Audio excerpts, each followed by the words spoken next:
Good morning. On October the 23rd, 2013, this defendant, Luis Toledo, murdered his wife, Yesenia Suarez, and shortly thereafter, he murdered his two children,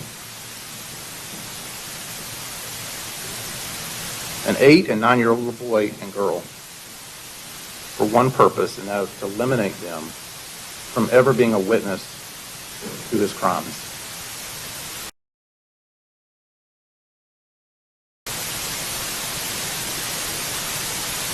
Then, in the ultimate act of selfishness, contempt, he disposed of their bodies in order to hide his crime, and to this day, their bodies have never been found. Now, in the history of humankind, there is no greater motive for murder than brutality. The only thing that comes close, perhaps, is killing someone so they don't tell us. And in this particular case, this defendant had both of those motives, and they are what drove him to murder his wife and his two children and commit those despicable crimes. Now, at the beginning of this trial, we stood before you and we told you what we plan to present to you during the course of this trial in terms of evidence. The evidence that we believe that would show that this defendant, Luis Toledo, murdered his wife and her two children. And I submit to you that the evidence that we have presented showed you exactly what we said it would. And because of that, you can be confident that our case has been proven beyond and to the exclusion of every reasonable doubt, and that the defendant is guilty of these murders. Now, for the next few minutes, I want to summarize that evidence. And I want to walk you through how we have proven that our case. I want to walk you through the law that the judge is going to read to you probably tomorrow morning, the law that applies in this particular case, and how the evidence fits those instructions. I ask that you be patient with me.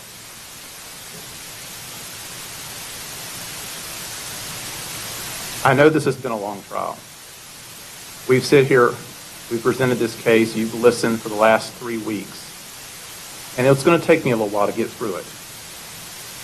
A long trial means a lot of evidence, and it's going to take me a bit to go through it. And I know I've watched you throughout the trial, and each of you listened very carefully. Many of you took copious notes. Many of the things that I will talk to you today, you already know. This is important. It's important to go through this. It's important to understand exactly how we have proven our case. And so that I ask that you listen just a little while longer. Now, at the beginning of the trial, Mr. Will, in his opening statement, told you that the relevant time period for the crime started on October 13th, 2013. And I want to walk you through the timeline. When you look at this display, it will start here, October the 13th. We'll work our way across until we get to October the 22nd. We'll jump up here to the top. And then we get to October the 23rd. We'll come down here. Counsel, feel free to move about the courtroom if you wish.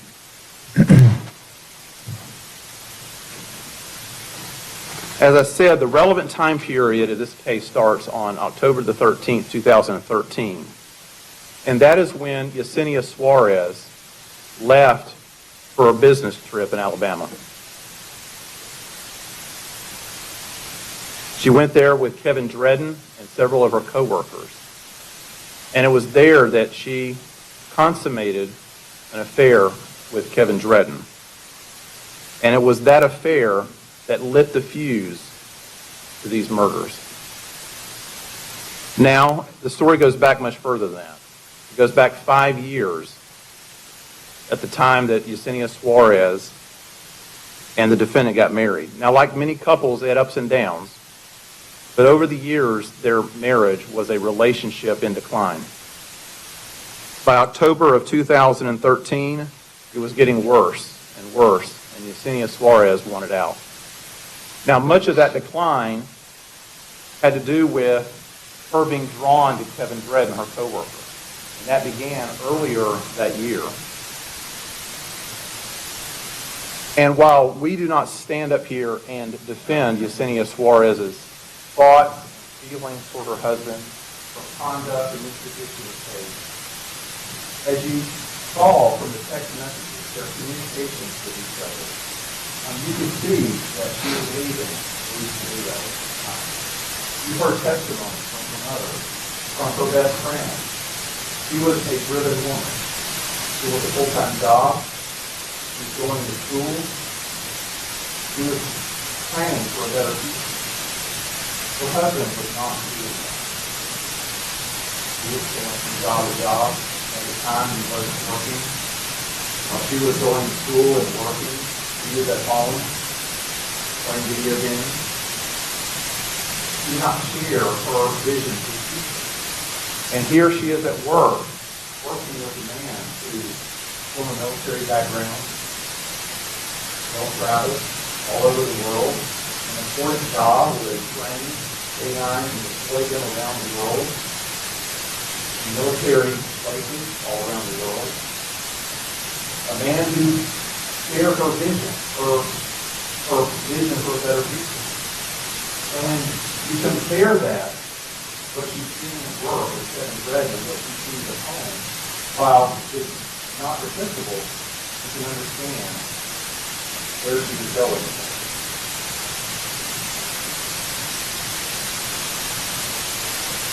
So she's at work, going to school, the defendant's at home.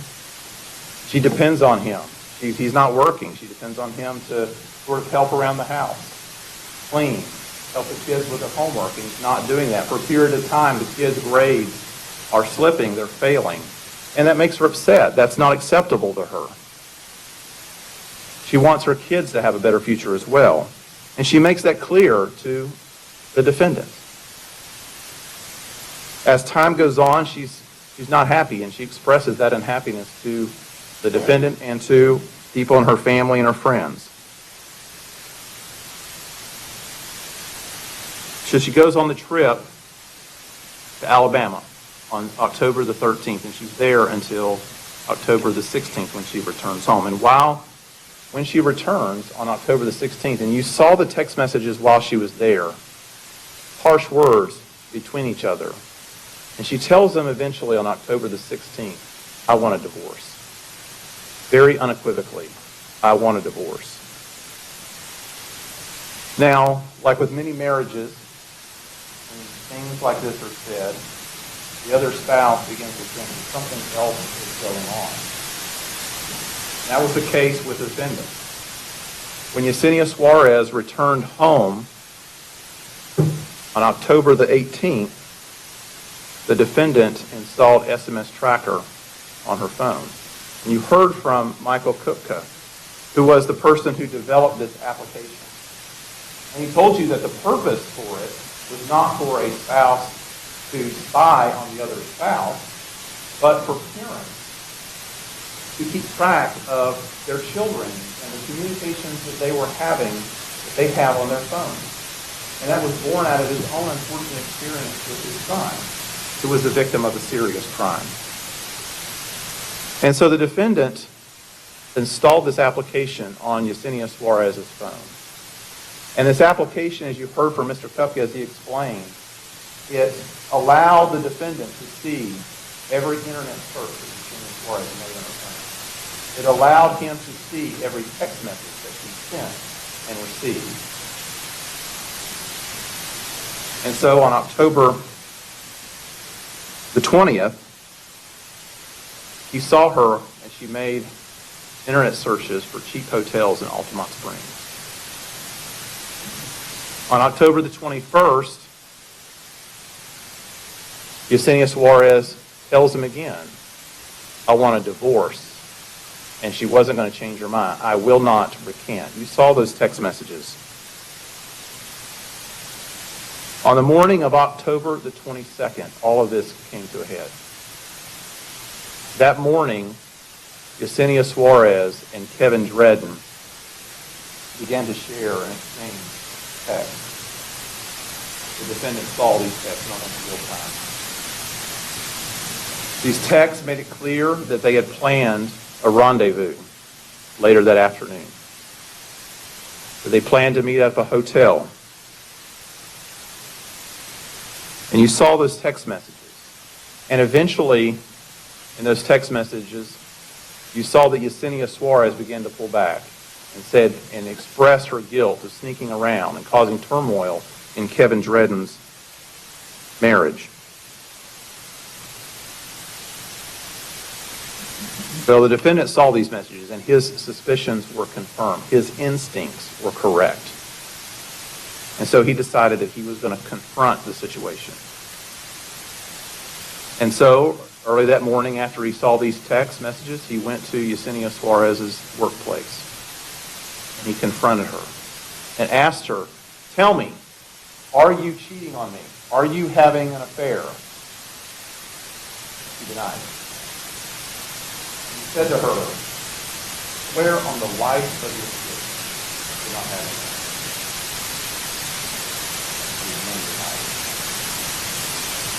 At that point, he takes his cell phone and he shows her the text message.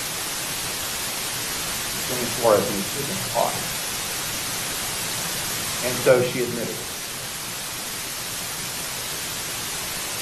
Much to the defendant's frustration, though, that changed once he confronted Kevin Dredden about it. After trying to find Kevin Dredden in the office, the defendant called him on the phone. And you heard Kevin Dredden testify during the course of this trial. He called him on the phone at 11:40 a.m. And Kevin Dredden told you that the defendant, when he called him, asked him about the affair, and of course he denied it as well. And the defendant, again, told him about the text messages. And Kevin Dredden's response was, you're going to have to show this. And so that's what the defendant decides to do. Now, 5 minutes after after the defendant made that phone call to Kevin Dredden, Yesenia Suarez texts her husband and begging him not to do anything stupid. In subsequent text, she admits that she made a mistake and begs him not to do anything that would cause her to lose her job and provide for her kids. At 11:52 and 11:53, she tried to call the defendant and sent him a text pleading with him to call her. At 12:23, he does call her, and the phone call lasts for about 40 seconds. Now, we don't know what was said in that conversation, but 6 minutes later, Yesenia Suarez texts the defendant and tells him, take it easy and think about the consequences any crazy actions will bring you. At 1 o'clock, the defendant returns to American Canine. And there he confronts Yesenia Suarez and Kevin Dredden. Kevin Dredden maintained his denial of the affair. And Yesenia Suarez reversed course and said, I was lying to you before. I just wanted you out of my life. I just said that because I wanted you gone. And in the presence of Kevin Dredden, she began to deny the affair as well. This made the defendant very angry. And he told them, if you do not admit it and tell me that it's going to end right now, I'm going to go inside and I'm going to tell your bosses that you're having an affair on company time. And they still denied it. And you heard the testimony of the people who worked there at American Canine, Jessica Vandegrift, Pete Owen, who witnessed portions of this confrontation there in the parking lot at American Canine. You heard their testimony about what occurred next. Initially, the defendant looked like he was going to leave, and then he goes and he barges in. He's buzzed in, and he's going down the hallways asking for Mr. Pete. I want to talk to Mr. Pete. Mr. Owen comes out of his office. And he insists that Pete Owen see the text messages between Yesenia Suarez and Kevin Dredden.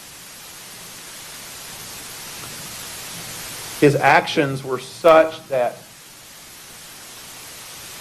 Jessica Vandergrift was told to call 911. And you heard that 911 call. You heard the defendant in the background. You heard the words that he was using, such as the accusation of Kevin Dredden and Yesenia Suarez whoring around.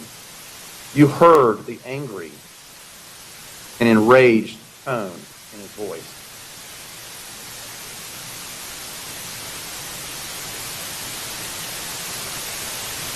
Just as the police arrived from that 911 call, the defendant left the scene in a hurry.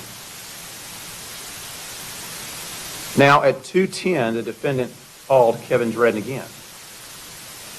And the phone records reflect the time of the call, and you heard Kevin Dredden's testimony about that phone call. And he told you that basically the defendant told him that he wanted him to leave the police out of this and let's handle this amongst ourselves. He obviously understood the impression that he made at Yesenia Suarez's workplace. For the next couple of hours, the defendant and Yesenia Suarez exchanged a number of text messages where you can see the effect of his discovery of the affair that it was having on him. In one text, he tells Yesenia Suarez that he had thrown up like 6 times just thinking about her and Kevin Dredden together. Now, at some point, they agreed to meet at Yesenia Suarez's mother's home to discuss what to do next. And you heard from Yesenia Suarez's mother, Felicia Perez, about this encounter. She said the two of them came over and talked in her garage, and she overheard some of those conversations. She said the defendant was loud and angry and accused Yesenia of cheating on him. But like with Kevin Dredden, Yesenia denied the affair in her mother's presence. And this made the defendant even more angry. Eventually, though, the two of them agreed to end their relationship. And approximately 6:30 to 7 o'clock, the defendant left Felicia Perez's home. And Yesenia Suarez, an hour later, made the ill-fated decision to return home with her kids as well. Now, interestingly, around the time that the defendant leaves Felicia Perez's home, his cell phone goes dark, turned off. From that point forward, as you heard testimony in this particular case, when you have a cell phone, it sends and receives signals and it bounces off the towers, cell phone towers. And as a result of those signals, you can obtain cell tower location records and determine a person's general location at a particular time. But no one was able to see the defendant's movements from that point forward because his phone had been turned off and it would not receive any signals from any cell tower. Anybody that tried to call him, texted him, whatever, his phone would not receive it. And so we do not know what his movements are for at least the next 4 hours. Now, the defendant in his statements to law enforcement said that when he left Felicia Perez's home, that he went straight home and began to pack to leave. And this is the first of many inconsistencies in his story between his statements and the evidence in the case. And we know that this is absolutely not true. And the reason we know that is because of the text messages from Yesenia Suarez and her phone records. At 7:26, approximately the time that Yesenia Suarez is leaving her mother's house and heads home, she tried to call the defendant but got no answer. At 7:49, she texted the defendant saying, "I'm here, where are you?" and got no response. She called again at 8:05, 8:32, 9:10, 9:19 without getting any kind of answer. 9 times between 7:26 and 9:19, she either tried to call or text the defendant. And there's no reason to call or text someone when they're in the same home as you are. And again, her text message is, "I am here, where are you?" Now, we know at some point that night that the defendant did, in fact, come home. It had to be sometime between 9:19 and 11:54. And we know this from the defendant's own admissions of coming home, having a conversation with his wife, where she decided that she wanted to stay with him. She had changed her mind and wanted to stay with him and work on their marriage. And they had a conversation about doing that. But he said in his statements that his condition on doing that was calling Kevin Dredden and meeting with him and his wife and letting Kevin Dredden's wife know about the affair. And the reason for that was if Kevin Dredden, if his wife knew about the affair, Kevin Dredden would have to work on his marriage. And if he was having to work on his marriage, he would leave Yesenia Suarez alone. And we know from the text messages between Yesenia Suarez's phone and Kevin Dredden's phone that 11:54, a text message was sent, "Hey, we really need to speak. I think we should tell Shelley everything. I really wanted to work things out with my husband." And the defendant admitted in his statements that he was the one that sent that text. 2 minutes later, he sends another text asking if they can meet with Dredden and his wife that night. And then 2 minutes later, he realizes he's got the wife's name wrong and sends a text that says, I think Ruby should know everything. Now, at this point, Kevin Dredden begins to try to call Yesenia Suarez's phone, but they don't pick up. Between 12:01 and 12:32, Kevin Dredden calls Yesenia Suarez's phone 13 times and texts her trying to get a hold of her. Finally, at 12:24, he sent a text to Yesenia Suarez's phone saying that he was going to call their boss, Pete Owen, if they didn't pick up. And finally, at 12:49, Yesenia calls Kevin Dredden with the defendant present, and they talk for about 14 minutes. Now, according to the defendant, the purpose that he wanted Yesenia Suarez to insist that Kevin Dredden's wife know about the affair. What happened made the defendant very angry. And that is, even though, according to him, they had agreed that this is what they were going to do, they were going to tell Kevin Dredden's wife or try to make sure that she knows about this affair, Yesenia Suarez gets cold feet. She tells Kevin Dredden over the phone, "My husband was the one that sent those texts." And he becomes angry. And he tells him, "You, Kevin Dredden, can have each other." And he leaves. That phone call ends at 1:03. And that was the last contact that anyone had with Yesenia Suarez alive again. Now, around this same time frame, neighbors across the street, Crystalia and Ariana Morales, two girls that lived stayed in a room right there facing the street. Around that same time frame, they heard a woman screaming, "Help me, help me, help me."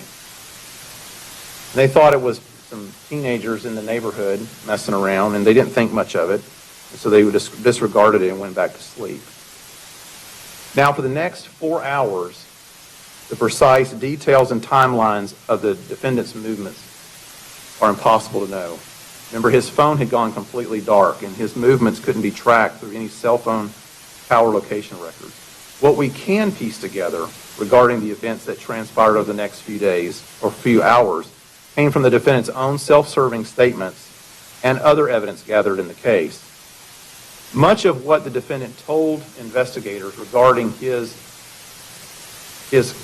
actions over that period of time is inconsistent with his own statements and the evidence in the case.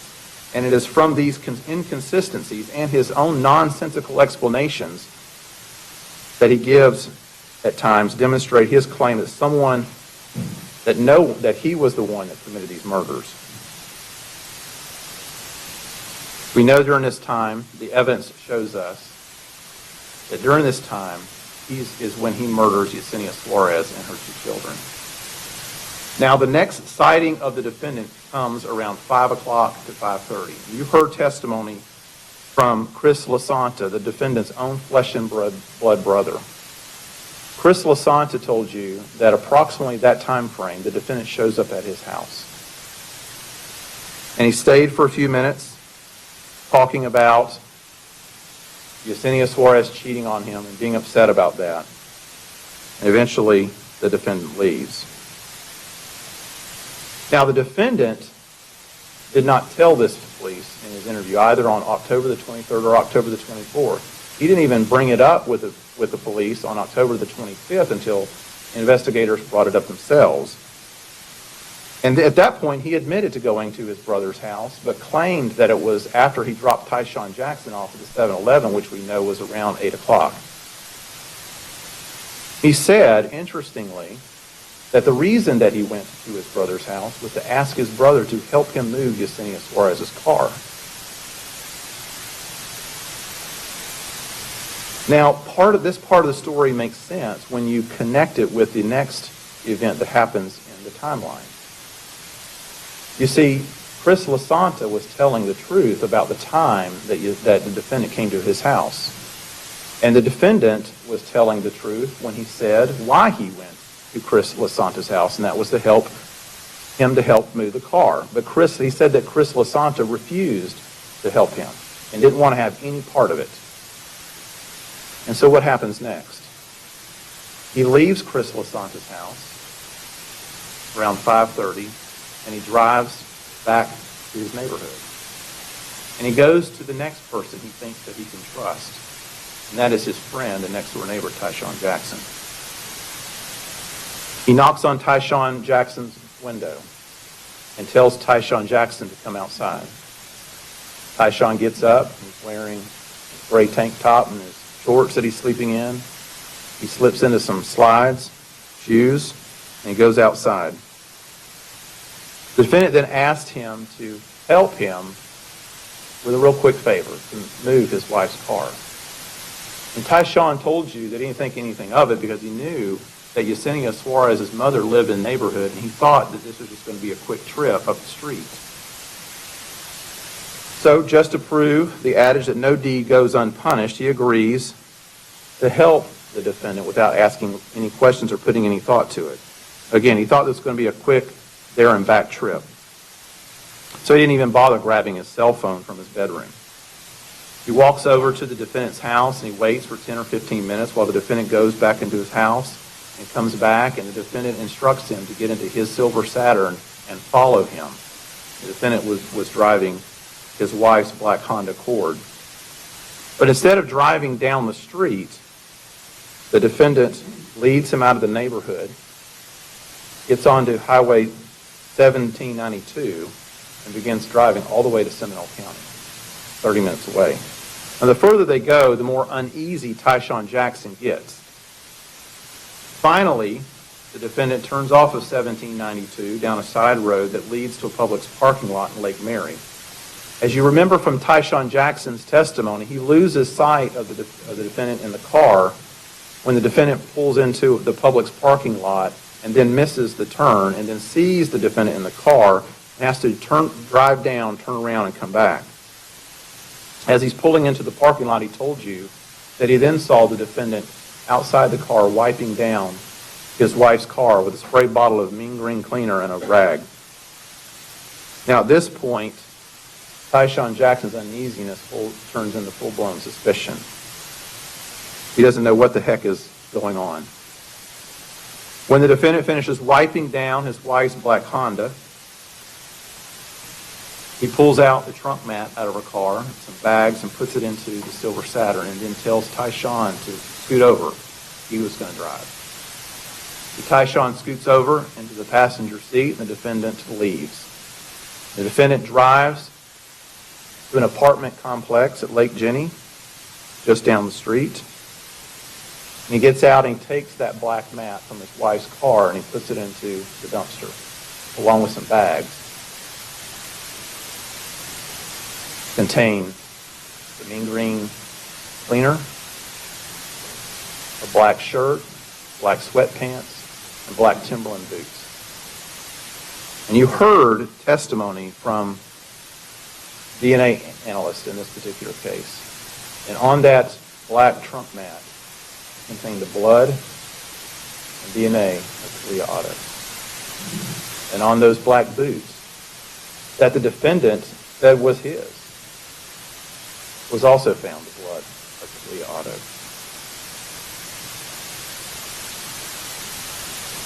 The defendant gets back into the car and they begin to return home. You heard Tyshawn Jackson's testimony. He said that while they were driving home, not much was said. And he saw the defendant rocking back and forth in the driver's seat. And eventually, he turned and looked at Tyshawn Jackson and said, "I snapped." At this point, Tyshawn Jackson's freaking out. He doesn't ask any questions. He doesn't want to ask any questions. The only thing that he wants to do is get out of the car. And so when they get into the vicinity of their neighborhood, he tells the defendant to let him out at the 7-Eleven.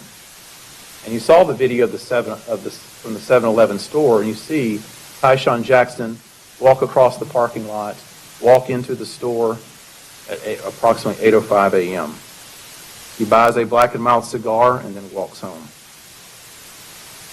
Now at 8:14, Felicia Perez starts calling her daughter on the phone, as she did every single morning. She had driven by her house earlier that morning, as she did every day, and just had a bad feeling. She knew about the events that had taken place the day before and was concerned for her daughter. Now, when Tyshawn Jackson walks home just a few minutes later, he calls his girlfriend on the phone, and that was a call that was placed at 8:19. As he's talking to her on the phone, he sees the defendant leave the house and pass by in his car. Now, it did not take Felicia Perez long to realize that something was terribly wrong. At least 6 times over the next hour, she calls Yesenia's phone and got no answer. She then called Bentley Elementary, the school where Michael and Talia Otto attended, and found out that they had never checked in that morning. She didn't waste any time. At 9:20, she calls 911, and the police responded to Yesenia Suarez's home. And she leaves her job at Lowe's and goes to Yesenia's house as well. Now at 9:21, Tyshawn calls his girlfriend and told her what had happened. You heard her testimony about that conversation and heard her describe his tone and demeanor during that phone call as confused and nervous. That was a phone call that lasted for 13 minutes and 37 seconds. At 8:44, Deputy Wayne Miller shows up at the defendant's house and talks to Felicia Perez, who frantically relays to him her concerns about her daughter and her grandchildren. Almost as soon as Tyshawn gets off the phone with his girlfriend around the same time frame, he begins calling his mother, who worked at a cafeteria at a school. She missed several phone calls from her son and eventually called him back. Tyshawn, between 9:44 and 11:36, called his mother 11 times. And you heard testimony from Tyshawn's mother when she talked to him on the phone. She said that he was crying, he was nervous, he was scared. So she told her boss that she needed to leave, and she came home immediately. Now, not long after the police arrived at 9:50, the defendant pulled up to the house in a silver Saturn. As he approached the neighborhood, you heard his own admissions. He lied about it at first, but then admitted later that as he was approaching the neighborhood and saw the police at his house, he threw away a large knife that he had in his car. At the same time, at 9:50, at the very same time, Courtney Campbell, Tyshawn Jackson's girlfriend, texted Tyshawn saying, "Great, now I'm going to be paranoid all the time." Now, when the defendant arrived back at his house, Felicia Perez is hysterical and begins accusing him of doing something to his daughter and grandchildren. Deputy Miller separates them and takes the defendant into his house and talks to him about the whereabouts of his wife and kids. Immediately upon stepping into the threshold of the front door, Deputy Miller immediately smells the overwhelming odor of cleaning agents such as Pine Sol. Other deputies who you heard testify in this particular case smelled the same thing. As a result of the concerns that were expressed by Felicia Perez, Deputy Miller asked the defendant to write out a statement concerning the events the day before and his knowledge of the whereabouts of his wife and children. At that point, the defendant said he had no idea where his wife and kids were. And his story was that he got upset with his wife the night before. He left the house around 1 o'clock. He came back and slept in his car, and then the next morning, around 8 o'clock, he woke up and they were nowhere to be found. He actually said that he was upset that she didn't wake him up. She was leaving the home. Now, eventually, Tyshawn Jackson's mother arrived at their house, and that's when Tyshawn told her his involvement in the situation. His mother, who testified, told you that she did not want Tyshawn to get involved, and she told him that. Particularly since the defendant was still over at his house next door. That changed at 11:54. 11:54, the defendant was arrested, and at 12:10, he was transported to the Volusia County Jail. At that point, Tyshawn insisted to his mother that he wanted to talk to the police and tell them what he knew. So his mother goes over next door and tells the police that her son has something that he needs to tell them, and officers go over and they talk to Tyshawn. And he tells them about the defendant coming to his home, asking him to move Yesenia Suarez's car, and tells them the location that the car was dropped off at. Now, he admits he did not tell them about dumping the items in the dumpster, and says that he thought by telling them the location of the car that would lead to them finding Yesenia Suarez and her children fairly quickly. At 12:26, right after Tyshawn Jackson tells officers what he knew, the Volusia County Sheriff's Office contacts the Lake Mary Police Department and requests their assistance in locating Yesenia's car. 12 minutes later, Officer Comeves, who you heard testify in this trial, finds the car right where Tyshawn Jackson says it was. At 2:05, Tyshawn Jackson gives a recorded interview to the police. And after that is done, he goes to school for a short period of time, where he sees Robin Roberts, a classmate and friend of his, and tells her what's going on. From 4:19 to 7:49, Sergeant A.J. Pagliari and Sergeant Kurt Sheps interviews the defendant concerning the whereabouts of his wife and children. And you heard that interview during this trial. While that interview is going on, Tyshawn Jackson was at school, and he sees on the news that the disappearance of Yesenia Suarez and her kids is a big deal, is a really big deal. And he realizes it's way more serious than he first thought. And he knew about the items that the defendant had dumped in the dumpster at Lake Jenny. And it weighs heavy on his heart, so he leaves the school and he returns home and goes back and tells law enforcement about those items that the defendant had dumped in the dumpster. And then those officers take Tyshawn and they recover those items. Now, I want to talk to you a little bit about the defendant's interview on October the 23rd. You've watched that interview in its entirety. Now, the defendant starts off the interview by telling the investigators about the problems that he and his wife were having in their relationship, catching her in the affair, confronting her at work, talking to her at her mother-in-law's house, and the agreement that he and his wife had reached to go their separate ways. And his story remained consistent about those details and fairly well matches up with the evidence uncovered in the case up until that point.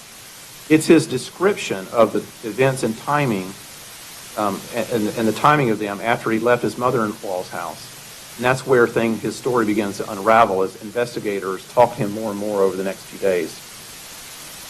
On October the 23rd, in that interview, he says that after he left his mother-in-law's house, he went home and Yesenia followed him shortly thereafter. And I've already talked to you about the phone records that show that simply wasn't true. He says that Yesenia changed her mind, wanted them to stay together, said she made a mistake, and was willing to do whatever was necessary to fix their marriage. And you know about the phone call to Kevin Dredden and how that went. He says that after that phone call, he tells Yesenia, "I'm done with you," and he leaves. He tells the investigators that he leaves, that before he left, that Yesenia Suarez took his phone from him because she was afraid that he would call Kevin Dredden. So she took her phone away from him before he left, and he left the house around 1 o'clock. He drove to a cemetery and then returned home at 3 o'clock, where he parked in the driveway and fell asleep until 8 o'clock the next morning, at which time he found his wife and kids were gone. Now, during this same interview, The investigators asked him if he saw any of his neighbors while he was outside the house. And he mentioned that he saw Tyshawn, but he said that he saw Tyshawn around 9 p.m. and around 1 a.m. He was specifically asked on October the 23rd, 2013, whether he saw anyone when he came back to the house at 3 o'clock. And the defendant specifically denied seeing anyone. And this is important. In the same interview, he was asked, did you get in any kind of physical altercation with your wife? And he said no. He was asked about the smell that the responding officers noticed that morning, and the defendant said it didn't smell like that the night before. And it had been a week since the house had been cleaned. He was shown a photo of the knife and immediately identified it as his. He told the investigators that he kept it in the nightstand and there was no reason for it to be out of the house or in his car. Most importantly, he was specifically asked if anyone had been at his house that night, and the defendant said, and I quote, nobody was at my house. The defendant stuck to this story all of October the 23rd of 2013, and he told it without any emotion whatsoever, without any concern, without any evident concern during the interview about where his wife and his children really were. Now, while he was telling this story, he was counting on Tyshawn Jackson to keep his mouth shut. That didn't happen. The investigators who were conducting that interview already knew that Tyshawn Jackson had come forward and told investigators about the location of Yesenia Suarez's car. And at the end of that interview, you heard Sergeant Pagliari ask the defendant. And Sergeant Pagliari said up until that point, this was just an information gathering exercise. They just simply wanted to hear the defendant's story and let him talk and tell them what happened the day before and what led up to that morning. But at the end of that interview, Sergeant Pagliari specifically asked the defendant, what if I told you that someone came forward and saw you in your wife's car that morning, that he had someone follow them, and was seen wiping down her car where they left it in a parking lot? The defendant's answer was emphatic. He said it was impossible. He said he didn't take her car anywhere. He was never in her car. He didn't ask anyone to follow him. He didn't drive the car. He didn't drop it off. He didn't wipe it down. He said he did not know why anyone would say that and demanded to know who that person was. Now, this is an important moment in the interview. And the reason that it's important is because when the officers asked him those questions, the defendant knew full well where that information came from. There was only one person that knew all of those details. There was only one person who he had asked to help him move the car. There was only one person he had asked to follow him in his car. There was only one person who went to that Publix parking lot. There was only one person that saw him wiping the car down. The defendant absolutely knew this. And at that moment, he knew that Tyshawn Jackson had told on him. And he knew that it was only a matter of time before more pointed questions would be asked of him. But he stuck to his story that night because he needed time to think. And when the investigators came back to see him at 2:30 in the morning, that was still not enough time. And so he didn't want to talk to them. He didn't want to help them try to find his wife and kids. And that brings us to the defendant's interview on the morning of October the 24th. And now you remember that during that interview, you watched that interview also in its entirety. The defendant was constantly complaining about how tired he was and how he hadn't got any sleep the night before. And there was a reason for that. And that is because he knew that he had to come up with a story fast and a story that was plausible. He knew that he had pretty much laid a pretty substantial record for motive with his discovery that his wife had been cheating on him and his angry confrontation of her and her affair partner at her job site. And he also knew that Tyshawn had ratted him out and it was time to turn the tables. So his plan was to admit what he could not deny. His plan was to admit what he could not deny and deny what he could not admit. What I mean by that is that he knew that he was the only person in the world who had the motive to murder Yesenia Suarez. After all, he caught her cheating on him. He had confronted her angrily at work. He had made a big scene. And he knew that the walls were going to close on him very quickly. The problem was the kids. He knew that the murder of two innocent children who was guilty of nothing was completely indefensible. With his wife, perhaps somebody might think it was a mitigating circumstance that she was cheating on him and that cheating drove him to kill her. But there was no mitigating circumstance for killing two innocent children. So the plan at that point was to deny what he could not admit. If he admitted killing the children, that was the end game. He had to find someone else to blame for their murder. And that's where Tyshawn Jackson comes in. He had what he thought was the perfect scapegoat in Tyshawn Jackson. And you heard his story of how he saw Tyshawn Jackson in the early morning hours tonight, invited him to play video games, and how his wife got angry about that and started in on him, and how he karate chopped her in the neck. And then Tyshawn, in fear of violating his probation for some low-level felony, took his children in the bathroom and bashed their heads in.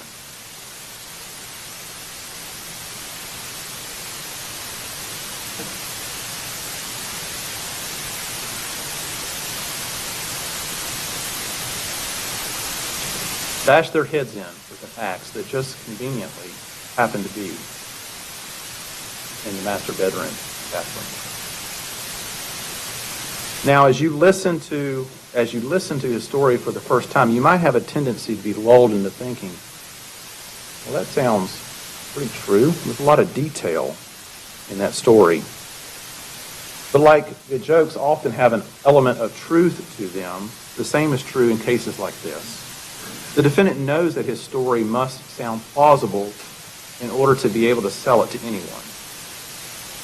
And so he tells a story that sidles alongside of the truth, but diverges in any place that implicates him with a crime. That's what happened here. Now, if you look closely at the detail of his story or stories, you see that those details do not hold up. There's an adage that says that the truth is easier to remember than a lie. So the truth will generally hold up over time. And a person who lies, though, will forget the details each time that he tells the story, and those details will start contradicting themselves. Not only was that the case here, but many of the defendant's statements were inconsistent with the evidence that was recovered in the case, or just simply don't make any sense at all.